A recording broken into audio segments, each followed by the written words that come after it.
കുന്നക്കുളം തെക്കേക്കോണം പണ്ടാരവിള യോഗീശ്വരമൂർത്തി ശ്രീ ഭദ്രകാളി ദേവീക്ഷേത്രത്തിലെ 1200-ാം ആണ്ടിലെ വാർഷിക ഉത്സവത്തിന് കുംഭമാസം 23-ാം തീയതി ശരിയായ ക്രിസ്തുവർഷം 7/3/2025 മകയിരം നക്ഷത്രവും വെള്ളിയാഴ്ചയും ശുക്ലപക്ഷ അഷ്ടമി തിഥിയും സിംഹകരണവും പ്രീതിയോഗവും ഒത്തുചേർന്ന ശുഭപഞ്ചാംഗ ദിനം ശോഭനമാണ്.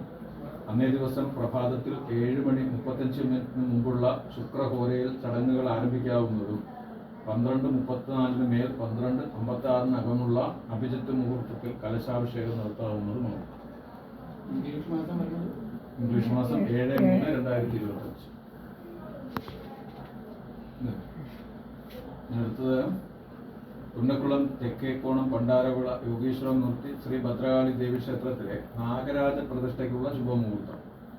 കുന്നക്കുളം തെക്കേക്കോണം പണ്ടാരവിള യോഗീശ്വരമൂർത്തി ശ്രീ ഭദ്രകാളി ദേവീക്ഷേത്രത്തിലെ നാഗരാജ പ്രതിഷ്ഠയ്ക്ക് 1200 കുംഭമാസം 25-ാം തീയതി ശരിയായ ക്രിസ്തുവർഷം 9/3/2025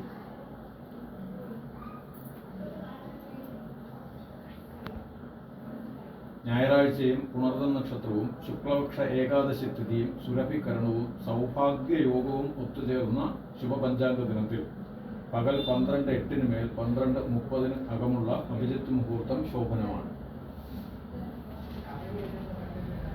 പൊങ്കാല മുഹൂർത്തം.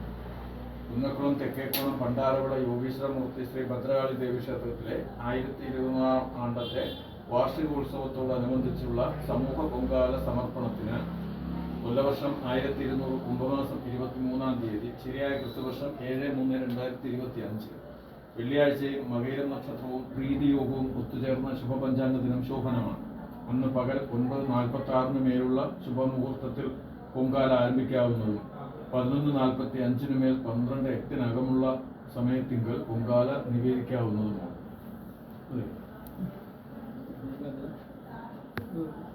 രാഷ്ട്രീയത്തിന് മുമ്പ് ബാക്കിയുള്ള ക്ഷേത്രങ്ങളിൽ നമ്മൾ അതെല്ലാം, അതായത് നമ്മുടെ ദേശ ദേവന്മാർക്ക് മനസ്സിലല്ല, നമ്മുടെ ദേശദേവന്മാർക്കല്ല, അതായത് അത് ചുറ്റുമുള്ള ദേവന്മാർക്ക് ഇതുമായിട്ട് ബന്ധമുള്ള മറ്റ് ദേവീക്ഷേത്രത്തിലെല്ലാം യഥാവിധി സമർപ്പണങ്ങൾ ചെയ്യേണ്ടതാണ്. അതാണ് ഇപ്പോഴത്തെ ക്ഷേത്രമുണ്ടല്ലോ, കൃഷ്ണക്ഷേത്രം അവിടെയുണ്ട്. അല്ലാതെ ഇദ്ദേഹം നേരത്തെ പോയി തൊഴുതുകൊണ്ടിരുന്ന ഒരു ക്ഷേത്രമുണ്ടല്ലോ, അപ്പോൾ അവിടെയൊക്കെ വേണ്ടപ്പെട്ട ദേശദേവന്മാർക്ക്, ഗ്രാമദേവന്മാർക്ക് നമ്മൾ ഇതുമായിട്ട് ബന്ധമുള്ള ഏതെങ്കിലും ക്ഷേത്രങ്ങളുണ്ടെങ്കിൽ അവിടെയെല്ലാം യഥാവിധി സമർപ്പണങ്ങൾ ചെയ്യണം. ഇഷ്ടമുള്ളത് ഇന്നതെന്ന് അല്ല, എന്തെങ്കിലും ഉത്സവത്തോടനുബന്ധിച്ച് എണ്ണയോ തിരിയോ വസ്ത്രമോ എന്തെങ്കിലും സമർപ്പണം ഇതിനു മുമ്പ് ചെയ്യണം. അന്നല്ല, അതിനു മുമ്പ് ചെയ്യണം. ഇപ്പോൾ തലേ ദിവസമോ അതിന് തലയ്ക്ക് തലേ ദിവസമോ അതിന് ഒരു ഏർപ്പാട് കൂടെ വേണം. അതിന് മാറ്റമൊന്നും വരാൻ പാടില്ല. യഥാവിധി എന്നാണ് നമുക്ക് ഇഷ്ടമുള്ളത്, ഇന്നത് തന്നെ വേണമെന്നില്ല. പക്ഷെ നമ്മുടെ ഒരു അഭിപ്രായ വ്യത്യാസം കൂടാതെ എല്ലാവരും കൂടെ സഹകരിച്ച് അതിലൊന്നും അങ്ങനെയുള്ള വിഷയത്തിലൊന്നും തർക്കിക്കരുത്. പ്രതിഷ്ഠ വരെ നമ്മൾ മണ്ണാറശാലയിൽ ചെയ്യാം എന്ന് പറഞ്ഞുകൊണ്ടിരുന്ന കാര്യങ്ങൾ ഇപ്പോഴും പ്രതിഷ്ഠയ്ക്ക് മുമ്പേ അതെ അതെ ഇതിനും ഈ പ്രതിഷ്ഠയ്ക്കും മറ്റ് ബുദ്ധിമുട്ടുകളും ഭഗവാന്റെ പൂർണ്ണമായ അനുഗ്രഹം ഉണ്ടാകാൻ വേണ്ടിയിട്ട് മണ്ണാറശാലകളെ ചെയ്തുകൊണ്ടിരുന്നത് ഒരു ഇതിനോട് അനുബന്ധിച്ച് തന്നെ ഒരു സമർപ്പണം വേണമല്ലോ. മണ്ണാറശാലകൾ നമ്മൾ ഇതുവരെ അവിടെ ചെയ്തോണ്ടിരുന്നു, അതിനു മുമ്പ് ചെയ്യണം. വേറെ എന്തെങ്കിലും കാര്യം മൂലക്ഷേത്രത്തിലും ചെയ്യണം അല്ലേ?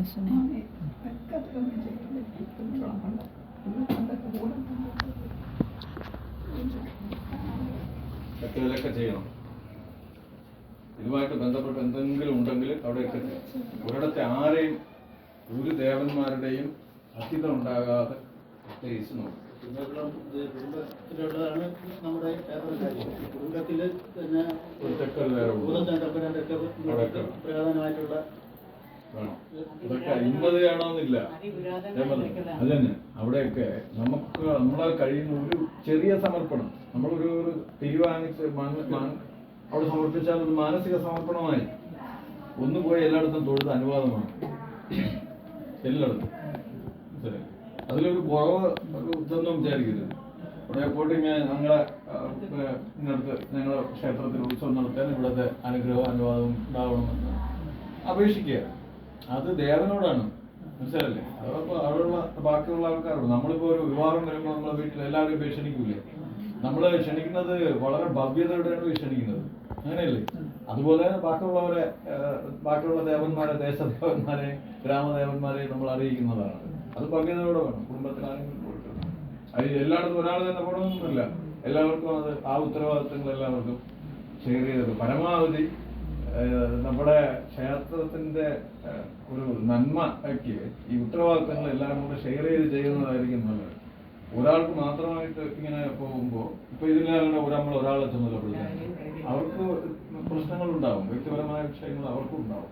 എല്ലാവരും കൂടെ നമ്മളെ എപ്പോഴും ഇത് നമ്മുടെ എല്ലാവരുടെയും കുടുംബത്തിന്റെ ശ്രേഷ്ഠതയാണ്. അത് ഞാൻ പറഞ്ഞത്. ഇതിൽ നമ്മൾ ആദ്യം പ്രശ്നം വെച്ചപ്പോഴേ 10 വേറെ നിൽക്കുകയാണ്. നിങ്ങൾ ചെയ്യുന്നതെല്ലാം പ്രയോജനം കിട്ടുന്നുണ്ട്, മനസ്സിലായി? ദേവൻ അനുഗ്രഹ ഭാവത്തിൽ നിൽക്കുകയാണ്. അപ്പോൾ ആ ഒരു കാര്യം നമ്മൾ തുടർന്ന് നിലനിർത്തണം. 10 വ്യാഴം വരിക എന്ന് പറഞ്ഞു കഴിഞ്ഞാൽ ഞാൻ പറഞ്ഞില്ലേ, അതിന് ഇംഗ്ലീഷിൽ കാർഡിനൽ എഫക്ട് എന്ന് പറയും ആസ്ട്രോളജിയിൽ. പക്ഷേ 10 വ്യാഴം നിൽക്കുകയാണെങ്കിൽ ആ വ്യാഴത്തിന് എൻ്റെ ഗ്രഹസ്ഥിതിയെയും സ്വാധീനിക്കാൻ കഴിയുമെന്നാണ്. വ്യാഴം 9 നിൽക്കുന്നതിനേക്കാൾ വലുതാണ് 10. ഏറ്റവും ടോപ്പിൽ നിൽക്കുകയാണ് വ്യാഴം. ഭഗവാന്റെ അനുഗ്രഹം അങ്ങേറ്റം ഉണ്ട്. നമ്മളായിട്ട് നമ്മളിലൊരു അഭിപ്രായ വ്യത്യാസങ്ങൾ ഉണ്ടായി ദേവന് ഒരു ഇപ്പൊ നിങ്ങളെല്ലാം കൂടെ ഇവിടെ തർക്കിക്കുകയാണ്, ഞാൻ ചോദിച്ചു പോകും. നിങ്ങൾ ആദ്യം തർക്കമൊക്കെ തീർക്കുന്നത് ഇത് തന്നെയാണ് ദേവന്റെ അവസ്ഥ. അപ്പൊ നമ്മളെല്ലാം വളരെ സഹകരിച്ചാണെങ്കിൽ എല്ലാവരും വളരെ ഐക്യത്തോടെ നീങ്ങുന്നു എന്ന് പറഞ്ഞ് ദേവന് വളരെ സന്തോഷവും ദേവന് അനുഗ്രഹം തരികയും അങ്ങനെയാണ് നമ്മൾ. അതിൽ ഒരു കാര്യത്തിൽ ദേവന്റെ വിഷയത്തിൽ നമ്മൾ അഭിപ്രായ വ്യത്യാസങ്ങളെ പാടില്ല, മനസ്സിലായില്ലേ? അഭിപ്രായ വ്യത്യാസങ്ങളൊക്കെ ചെറിയ ചെറിയ വ്യത്യാസങ്ങളുണ്ട്, അതുകൊണ്ടാണ് ഒരു എണ്ണം താഴെ പോയത്, മനസ്സിലായില്ലേ? അതായത് നമുക്ക് തന്ന ഈ സാധനവും അതിന്നും പോയി ഒരു കവടിയും താഴും, ബാക്കി തന്നത് താഴോട്ട് പോയില്ല, മനസ്സിലായി? അപ്പൊ അതുകൊണ്ട് അങ്ങനെയുള്ള കാര്യങ്ങളെല്ലാം മാറ്റി വെച്ച് എന്നിട്ട് നോക്കൂ വ്യാഴം 10-ലാണ്, ഇതെല്ലാം ആയിട്ട് വ്യാഴം 10-ലാണ്.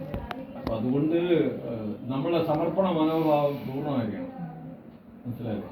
ദേവൻ എന്ത് കൊടുത്താലും തർക്കിച്ചുകൊണ്ട് കൊടുക്കുക, മനസ്സിലായില്ലേ? ഒരു അഭിപ്രായ വ്യത്യാസം എന്നല്ല, ഇന്നത് വേണം ഇന്നത് വേണം, ഇന്നത് കൂട്ടുക ഇന്നത് കുറയ്ക്കുക, അങ്ങനെയൊന്നും എല്ലാവരും കൂടെ ഒന്നിച്ച് ഒറ്റ മനസ്സോടെ വേണം പോവാൻ, മനസ്സിലായില്ലേ? ഇതിപ്പോ ഒറ്റ മനസ്സല്ലാതെ ആൾക്കാർ ഒറ്റ മനസ്സല്ല എന്ന് അങ്ങോട്ടും ഇങ്ങോട്ടും വിട്ടുപോകാനുള്ള ഒരു ടെൻഡൻസി കാണിക്കരുത്. അത് ലക്ഷണങ്ങളാണ്, മനസ്സിലായല്ലോ? അത് ലക്ഷണം ഇപ്പൊ ആവാൻ കാണിച്ചതെന്നുകൊണ്ട് ഞാൻ പറഞ്ഞു എന്നേ ഉള്ളൂ, അതുകൂടെ പറയാതിരിക്കുന്നത് ശരിയല്ല. അപ്പോൾ കൂടുതൽ ഐക്യപ്പെടേണ്ടതിന്റെ ആവശ്യകത ഉണ്ട് എന്നാണ്.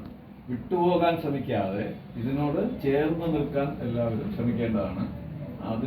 അതിന്റെ ഐശ്വര്യം ഉറപ്പായിട്ടും ഉണ്ടാകുമെന്നുള്ള കാര്യത്തിൽ യാതൊരു തർക്കവും. അപ്പൊ കൂടുതൽ ഐക്യപ്പെടാനാണ് ശ്രമിക്കേണ്ടത്. ഞാൻ പറയുന്നതല്ല, അത് ഭഗവാൻ പറഞ്ഞതാണ്. ഭഗവാൻ കാണിച്ചിട്ട് പറഞ്ഞ് ഇതുകൂടെ പറയണം, അതുകൊണ്ട് പറഞ്ഞതാണ്. അല്ല എനിക്ക് എന്റെ അഭിപ്രായമല്ല ഞാൻ പറഞ്ഞത്, ഭഗവാന്റെ അഭിപ്രായമാണ് ഞാൻ പറഞ്ഞത്. എല്ലാവരും